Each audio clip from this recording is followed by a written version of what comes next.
এই ছেলেটা কিউট না? শার্ট ইন করাতে আর অনেক হ্যান্ডসাম লাগছে কিন্তু। শোন, আমাদের কলেজের পিয়নও তো শার্ট ইন করে আসে, তুই কি এখন তাকেও হ্যান্ডসাম বলবি? শার্ট ইন করা ছেলেরা বোঝে লাইফের ডিসিপ্লিন কি, আর ঠিকমতো বোতাম লাগাতে পারা মানে সে রেসপন্সিবল। বোতাম লাগাতে পারা রেসপন্সিবল না, ওটা বোরিং। শার্ট ইন করার মানে হচ্ছে অফিস টাইমের কেরানি। শার্ট ইন করা ছেলেরা লুজ, অলস, ওয়াশিং পাউডার ফিনিশ। শোন, শার্ট ইন করা মানে হচ্ছে দম বন্ধ করা জামার নিচে নিজের পার্সোনালিটিকে দাফন দেওয়া। শার্ট ইন করা ছেলেরা দিনে 4 বার আয়না দেখে, রাতে ঘুমায় ওই টাই পরে। তোর টেস্টই খারাপ।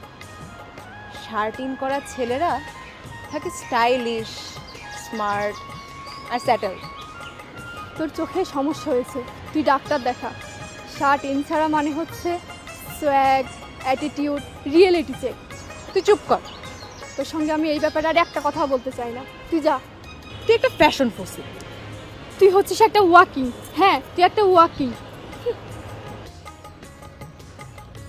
বন্ধু, মেয়েদের না টপ আর জিন্সে একটা আলাদা ভাইব দেয়।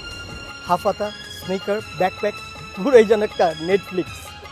আরে বেটা, বিয়ের পাত্রী দেখতে যা, দেখবি শাড়িতে মেয়েরা হচ্ছে জান্নাত। জান্নাত না ছাই, শাড়ি সামলাতে সামলাতেই তো এদের পা ভাঙে। শোন, শাড়ি হচ্ছে গ্রেস, রিয়েল বিউটি। আর টপ জিন্স এগুলো তো একটা ফাস্ট ফুড আইটেমের মতো, একটা ফ্যান্সি আইটেম। আর টপ আর জিন্স মানে হচ্ছে আধুনিকতা, স্মার্টনেস, এগিয়ে চলা। আচ্ছা আমাকে একটা জিনিস বলতো, শাড়ি পরে কি বাইক চালানো যায়? এ বেটা, শাড়ি পরে কেন বাইক চালাতে হবে? হ্যাঁ শোন, একবার ভেবে দেখ যে নারী শাড়িতে রিক্সায় করে যাচ্ছে স্লো মোশনে, ও বাতাসে নারীর শাড়ির আঁচল উঠছে, চুলগুলো উঠছে, ও মাইন্ড ব্লোয়িং। তুই না পুরোনো দিনের একটা দাগি কয়াদি। আর তুই তুই হচ্ছিস একটা অসুস্থ মানুষ। এই নিজের শেকড়কে ভুলে যায় এভাবে? শোন, টপ আর জিন্স মানে কি জানিস? গতি। আর শাড়ি মানে হচ্ছে ঘুরে দাঁড়ানো, শাড়ি মানে নারী।